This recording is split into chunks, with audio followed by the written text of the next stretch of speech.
of Ukraine who has as much courage as he has determination. Ladies and gentlemen, President Putin. President Putin. He's going to beat President Putin. President Zelensky. I'm so focused on beating Putin, we got to worry about it. Anyway, Mr. President, I'm better. You are a hell of a lot better.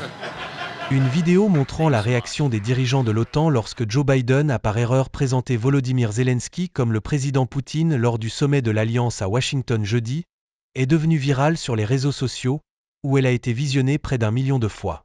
En se tenant sur une scène avec 23 autres leaders mondiaux, le président démocrate a parlé de l'importance de garantir l'avenir de l'Ukraine et d'aider le pays à combattre l'agression russe, avant d'accueillir Zelensky sur scène.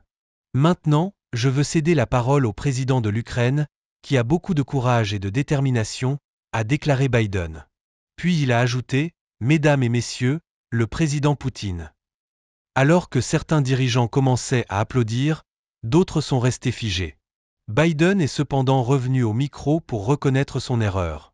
Je suis très concentré sur la défaite de Poutine, nous devons nous en préoccuper, en tout cas, a-t-il dit. Je vais mieux, est intervenu Zelensky, atténuant quelque peu ce qui aurait pu être une situation tendue, car les lapsus verbaux de Biden sont examinés de très près ces jours-ci, après sa performance catastrophique lors du débat présidentiel avec Donald Trump le mois dernier. Certains leaders mondiaux alliés, interrogés sur la confusion de Biden entre Zelensky et Poutine, se sont montrés compréhensifs envers les erreurs du président au sommet de l'OTAN, dissipant les inquiétudes concernant sa santé. Keir Starmer, le nouveau Premier ministre britannique, a déclaré lors de sa conférence de presse que Biden devrait être crédité pour la manière dont il a dirigé le sommet. Le chancelier allemand Olaf Scholz a commenté l'incident en disant que les lapsus arrivent à tout le monde. Il a ajouté « Mais cela ne change rien à ce que le président des États-Unis a dit très clairement dans son discours. Nous faisons tous des erreurs de temps en temps, a déclaré le président français Emmanuel Macron. Cela m'est arrivé et cela pourrait m'arriver à nouveau demain. Je demanderai votre compréhension, a-t-il ajouté.